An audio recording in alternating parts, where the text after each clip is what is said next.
Salut internaute, ça me fait super plaisir d'être avec toi aujourd'hui et le sujet c'est ça.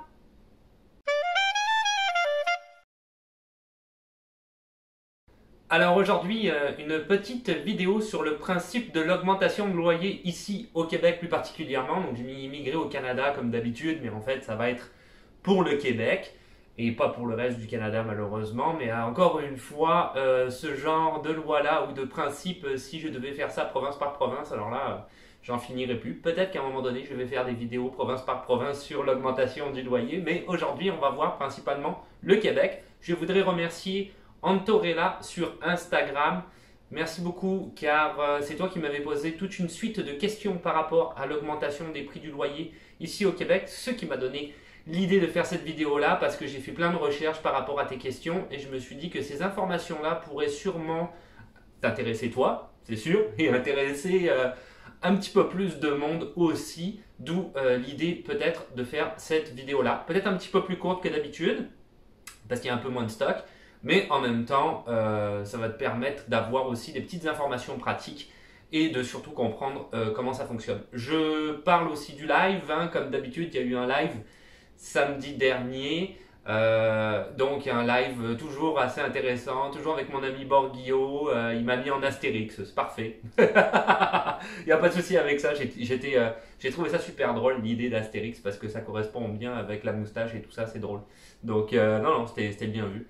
Donc voilà, un live encore qui a duré presque 5 heures, 4h30 et quelques. Peut-être qu'il faudrait qu'on fasse un peu moins long éventuellement, parce que c'est un petit peu long. Mais c'est dynamique, on essaye de parler, toujours la même chose, hein, on essaye de parler au maximum du Canada, du projet d'installation pour les gens qui sont intéressés au Canada, comment ça se passe, c'est quoi sa vie à lui, qui est par exemple, j'ai posé pas mal de questions, lui qui est un nouvel arrivant. Ça peut te donner des idées par rapport aux problèmes auxquels tu pourrais être confronté. Donc, tu vas tout de suite voir un petit peu le témoignage de quelqu'un comme ça qui est arrivé il n'y a pas longtemps ici au Canada, plus particulièrement au Québec. Et après ça, on a toujours cette période de questions. Donc, je te renvoie du coup à ce live que Borguillot, je vais mettre le lien dans la description. Borguillot a mis en ligne sur sa chaîne. Il est toujours très sérieux avec ça. Et je t'invite aussi pour les prochains lives, je ne sais pas quand aura lieu le prochain, mais à vérifier moi sur ma chaîne dans communauté. Si tu vas dans l'onglet communauté, tu vas voir, je mets toujours les lives ici une journée à peu près avant que le live ait lieu. Tu vas pouvoir aller regarder tous ces lives là. D'ailleurs, il y a tous les liens aussi de tous les autres lives si tu veux aller les voir. C'est toujours intéressant d'être là pour le live parce qu'on répond à toutes les questions, même si ce n'est pas dans le thème du sujet choisi. Donc, intéressant d'y aller, de poser tes questions en direct et nous, on essaye d'y répondre. C'est sûr que souvent, moi, j'utilise quand même la chaîne pour répondre aux questions et par moment, parce que je ne suis pas un gars qui travaille pour les services d'immigration du Canada, je fais mes recherches aussi par rapport aux questions pour essayer d'y répondre le plus que je peux. C'est sûr que il y a beaucoup d'infos que je sais parce que ça fait longtemps que je fais la chaîne, donc je les ai comme retenues, ces infos-là, mais je ne suis pas un agent d'immigration non plus. Donc, sur le direct, c'est certain que moi et Borguillot, des fois, on peut avoir du mal à répondre aux questions parce qu'on n'a pas les infos, on ne sait pas tout non plus, quoi. C'est clair et net qu'on ne sait pas tout, mais on répond au plus qu'on peut quand on sait. On ne veut pas non plus donner de mauvaises informations, donc on ne répond pas non plus des choses inventées, hein. On répond uniquement quand on sait. Je te renvoie au live, lien dans la description. On commence la vidéo tout de suite. Augmentation du loyer, c'est parti. Alors déjà ici au Québec, j'avais fait d'autres vidéos d'ailleurs sur le sujet. Une vidéo qui s'appelait Se loger à Montréal. Je te renvoie à cette vidéo-là. Elle va être ici. Je te renvoie à cette vidéo-là. C'est vraiment une vidéo hyper intéressante. C'est une vidéo qui est quand même assez... Je dis pas ça parce que c'est ma vidéo, hein, mais le contenu est intéressant. C'est une vidéo qui a quand même quelques années, mais qui est encore vraiment hyper dans l'actualité. Elle est quand même assez bien faite, même si elle a quelques années celle-là, donc elle fonctionne encore. Et tu vas avoir vraiment toutes les infos pour se loger à Montréal. Ici, on va parler plus de l'augmentation de loyer, on va revenir quand même sur certains points. Donc je te renvoie à cette vidéo. J'avais fait une autre vidéo qui s'appelait Acheter un logement, encore une fois. Donc acheter un logement, même chose, j'ai beaucoup de questions qui reviennent là-dessus. Comment faire pour devenir propriétaire quand on est au Québec? J'explique tout. Moi-même, avec ma compagne, on a acheté ici un appartement qu'on appelle un condominium. Donc, j'explique comment ça s'est passé, comment on a procédé, etc. Ça peut être intéressant si tu veux en savoir plus. Aujourd'hui, on parle de l'augmentation de loyer, donc il faut que tu saches une chose, c'est que le loyer ici au Québec, ou les bails, on va dire, sont reconduits pour la plupart du temps à partir du 1er juillet. Juillet, c'est toujours un petit peu, comment dire, la tradition du déménagement ici. Et la plupart des propriétaires vont te faire un bail à partir du début juillet. Ce qui est un petit peu, je te dirais, problématique, surtout quand tu déménages, parce que tout le monde se retrouve plus ou moins à déménager en même temps. Donc quand tu veux aller louer, par exemple, pratico-pratique, un camion pour aller déménager, eh ben, c'est un petit peu la période où il faut que tu t'y prennes 3 mois à l'avance pour essayer d'avoir un camion, parce que tout le monde veut avoir un camion, une petite fourgonnette. J'appelle ça un camion, mais en fait une petite fourgonnette, tu l'auras compris, pour pouvoir, quoique oui, un petit camion en fait, vraiment pour pouvoir déménager. Donc ça peut être vraiment compliqué. Après, tout le monde déménage en même temps, c'est chiant. Je te dis, ça c'est du pratico-pratique, une petite parenthèse, mais quand toi tu loues un appartement et que tu as déjà un locataire dedans qui lui déménage pour aller ailleurs, il déménage le même jour. Donc ça peut être vraiment fatigant les allers-retours. Nous, ça nous est déjà arrivé. On n'a pas eu de problème. On s'était mis d'accord avec le locataire qui lui avait déménagé dans la matinée. Il avait fait ça très vite, très rapidement. Donc on avait pu déménager dans l'après-midi et la soirée. Il avait été excessivement sympathique. Donc nous, on n'avait pas eu de soucis à ce niveau-là. Ça nous est arrivé qu'une fois. Mais sinon, c'est sûr que ça peut être problématique. Maintenant, ce ne sont pas tous les propriétaires qui font des bails en juillet. Moi, j'avais emménagé dans mon premier appartement et le bail était au mois de janvier. Donc c'est vraiment à voir, mais la plupart du temps, 90% des cas, c'est au mois de juillet. Certains disent que c'est parce que c'est la fête fédérale, tu sais, le 1er juillet, c'est la fête vraiment du Canada. Le 24 juin, c'est la fête du Québec. Et le 1er juillet, c'est la fête du Canada. Donc certains disent que c'est pour ça. Je ne sais pas pourquoi c'est ça uniquement. Honnêtement, je pense que tu peux le chercher sur Internet. Il y a des raisons, mais je n'ai pas cherché ces raisons-là. Nous, c'est du pratico-pratique qui nous intéresse. Juillet. Au niveau du coup des augmentations de loyer, comment ça se passe? Ça se passe uniquement au moment de la reconduction. Mais attention, le propriétaire doit te prévenir par écrit et ça dépend de la durée de ton bail. Si tu as un bail de 12 mois, et je te dirais que la majorité des gens ici fonctionnent avec des bails, des baux de 12 mois, donc 12 mois ou plus, l'avis doit être envoyé de 3 à 6 mois avant la fin de ton bail. Donc de 3 à 6 mois avant la fin de ton bail, tu vas recevoir un avis, la plupart du temps sans lettre recommandée, comme quoi tu vas avoir une augmentation de ton bail. Si il a moins de 12 mois, ça c'est quand même assez rare, mais quand même on va en parler si jamais tu étais dans ce cas de figure-là. L'avis doit être envoyé de 1 à 2 mois avant la fin du bail. Si le bail est à durée indéterminée, ça j'ai jamais vu, mais ça doit exister, l'avis doit aussi être envoyé de 1 à 2 mois avant la modification du bail, avant que ça prenne effet. L'avis que tu vas recevoir, qu'est-ce qu'il va contenir? Il va contenir le montant du nouveau loyer, la durée proposée du bail, donc la plupart du temps, en fait, quand tu es sur un bail d'un an, il fait juste te confirmer qu'il reconduit encore pour une autre année. C'est uniquement ça. Et l'augmentation, donc le montant du nouveau loyer, et donc finalement aussi, il te met l'augmentation du loyer. Il te met aussi la différence entre, bon, tu seras à la calculer toi-même, mais en gros, il l'écrit quand même parce que c'est comme ça, c'est dans le cadre de la loi, il est obligé de le faire. On va en parler vraiment aussi par rapport au pratico-pratique, encore une fois, c'est la vidéo pratico-pratique, hein, je dis tout le temps ça en ce moment.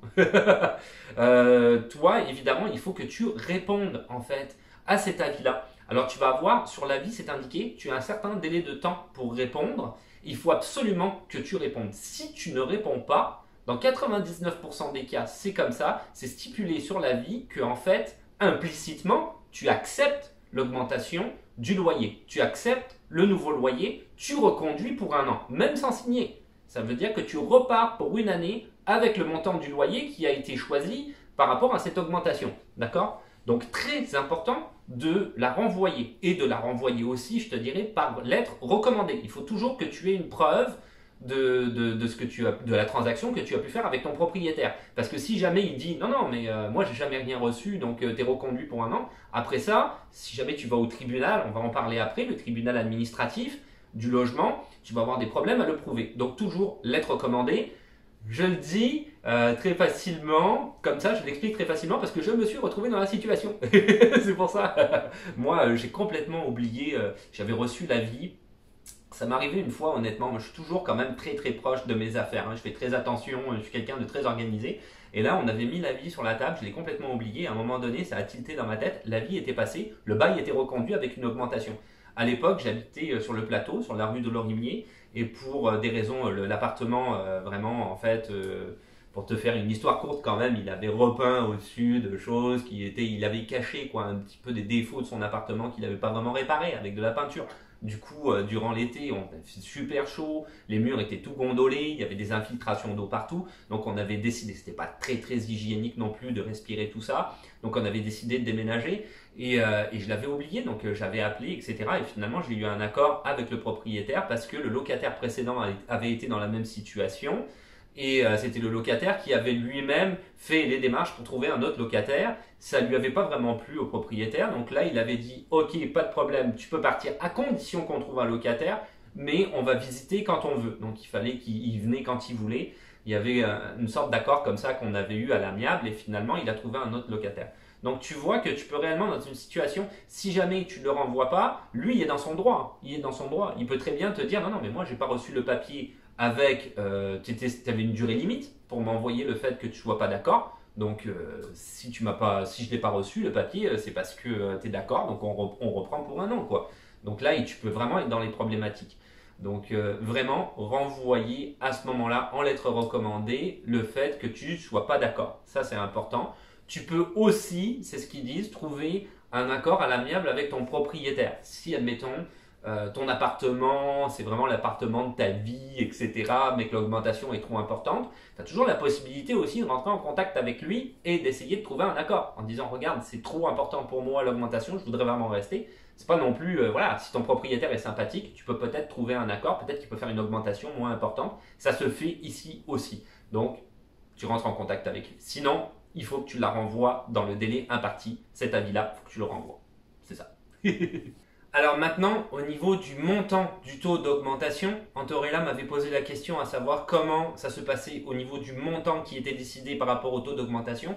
Alors il faut que tu dises une chose, c'est que ici, le cadre, je te dirais, législatif, à ce niveau-là, il n'y en a pas vraiment. C'est un petit peu un accord comme ça qu'on dit que le propriétaire devrait respecter, mais il n'est pas tenu de le faire. Donc le taux d'augmentation en fait du loyer est censé être basé sur ses dépenses. C'est-à-dire s'il y a une augmentation pour lui, par exemple, des frais d'électricité, s'il y a une hausse des taxes ou de la prime d'assurance, par exemple, si on parle d'un immeuble ou des travaux d'entretien, même si on parle d'une maison ou d'un immeuble. Donc il est censé, lui, le propriétaire, se baser sur toutes ces dépenses-là qu'il a et par rapport à ces dépenses-là, déterminer une augmentation du loyer.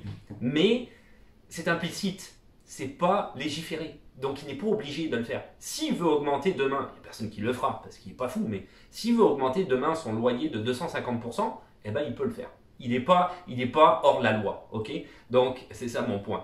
Après, tu peux essayer. Alors tu vas avoir en tant que locataire un recours par rapport au tribunal administratif du logement. Je vais mettre le lien dans la description. Ça en fait c'était anciennement la Régie du logement du Québec. Ça a changé de nom. Ça, c'est très bien. Comme site internet, je te renvoie là-bas. Tu vas avoir toutes les informations concernant tes droits en tant que locataire et même propriétaire si tu l'es d'un logement, comment ça se passe, etc. C'est vraiment une mine d'or. Je te renvoie à ce site internet-là. N'hésite pas à y aller. Et dans ce site-là internet, tu vas trouver aussi un outil. Alors, ils mettent en place un outil de calcul sur le site internet du tribunal administratif de logement qui est en ligne et qui va être basé sur l'indice des prix à la consommation. D'accord ? Seulement, c'est très difficile à déterminer le prix du loyer, surtout si tu es locataire, parce qu'il va falloir que tu aies plusieurs informations à ta disposition. Comme par exemple, tout ce que je viens de dire, c'est-à-dire les taxes et les primes d'assurance, par exemple, de l'immeuble. Alors ça, c'est juste le propriétaire qui a accès à ces infos-là. Donc tu vois que ça peut être réellement compliqué. En tant que propriétaire, par contre, si tu veux vraiment suivre une augmentation, tu veux être dans les règles de l'art, tu peux réellement utiliser cet outil-là pour dire voilà, prime d'assurance, taxes, entretien de mon immeuble ou de ma maison. Voilà, j'ai fait le tour, ça coûte tant, ça a augmenté de tant cette année. Tu utilises l'outil, tu regardes de combien ton loyer va augmenter, combien tu vas devoir demander à ton locataire. Donc voilà, ça se termine un petit peu comme ça. C'est pas très légiféré malheureusement. Contrairement, je pense que la France, il y a beaucoup plus de lois par rapport à ça. Ici, on a moins. Le tribunal administratif du logement, c'est aussi un recours que tu peux avoir en tant que propriétaire ou locataire même, les deux. Donc si jamais tu as un mauvais propriétaire, tu peux aussi, je te renvoie vraiment aussi, c'est vraiment extraordinaire comme site. Tu peux aussi les contacter, expliquer c'est quoi le litige et et tu engages à ce moment-là le tribunal administratif là-dedans qui va essayer de se mettre un petit peu comme ça, comme médiateur au milieu et trouver une solution qui soit un accord, le meilleur accord pour les deux. La plupart du temps, ils protègent quand même beaucoup les locataires. Bon, voilà. Après, ils protègent aussi les propriétaires parce qu'il y a beaucoup de locataires qui ne payent pas leur loyer. Donc eux aussi, ils essayent d'avoir un recours. Parce qu'ici, il faut te dire une chose, c'est que si encore, quand tu ne payes pas ton loyer l'été, on peut sortir les gens quand même assez facilement, facilement entre guillemets, ça prend des procédures, mais ils peuvent sortir du logement parce qu'ils ne payent pas, c'est des impayés. En hiver, c'est pas le cas, parce qu'il y a une loi ici au Canada qui dit que tu n'as pas le droit de mettre quelqu'un dehors durant l'hiver, à cause de l'hiver, si jamais il n'a plus de maison ou quoi que ce soit. Plus compliqué. C'est pas infaisable, mais plus compliqué. Là, il faut prouver que la personne puisse sortir, avoir un autre appartement, etc. Et aussi qu'elle puisse avoir cet appartement-là, puisqu'éventuellement, elle va être endettée, vu qu'elle va avoir des loyers impayés à devoir au propriétaire. Donc, tout ça, tu vois, est à déterminer. Il y a des gens qui sont sans solde aussi, c'est du cas par cas après, hein, qui ne payent pas leur loyer, mais qui n'ont pas d'argent sur leur compte en banque. On ne veut pas qu'ils se retrouvent à la rue, le gouvernement ne veut pas ça. Donc durant l'hiver, beaucoup plus compliqué. Donc tu vois qu'il y a plein de clauses, il y a plein de choses comme ça qui peuvent se passer, c'est un petit peu au cas par cas. En tant que locataire, je terminerai là-dessus. On parlait de l'augmentation des loyers, j'ai fait une petite digression. Je te renvoie clairement au tribunal administratif du logement. Le lien est dans la description. Et voilà, c'est tout pour aujourd'hui. Donc c'était cette vidéo sur l'augmentation du loyer. Tu trouveras comme d'habitude dans la description tout ce dont j'ai parlé. Donc les deux vidéos dont j'ai parlé en début de vidéo, tu y trouveras le lien dans la description si ça t'intéresse. Et évidemment, ce qui t'intéresse le plus, le tribunal administratif du logement. Tout est indiqué, les règles, les lois, tout ce que tu as le droit de faire, etc. Une vraie mine d'or. Tu vas avoir toutes les infos que tu veux et que tu aimerais avoir par rapport à ce sujet-là. J'ai terminé, donc on va faire la conclusion. C'est une petite vidéo aujourd'hui, quoique je ne l'ai pas montée, je ne sais pas combien de temps elle dure honnêtement. Donc si tu veux t'abonner, parce que c'est plus facile de savoir quand est-ce qu'une nouvelle vidéo va sortir, des questions, des suggestions ou des commentaires dans les commentaires, un petit pouce bleu, parce que ça fait toujours plaisir, le compte Instagram qui existe toujours et que j'actualise, ou en tout cas j'essaye toujours au maximum, tu le sais, j'ai tout le temps la même chose. Et puis qu'est-ce qu'on se dit? À la revoyure. Ciao. Bye. J'ai hésité sur la fin parce que je me disais non, on est quand même pas déjà là. Et à la revoyure et tout ça, j'avais autre chose à dire. Non, pas du tout.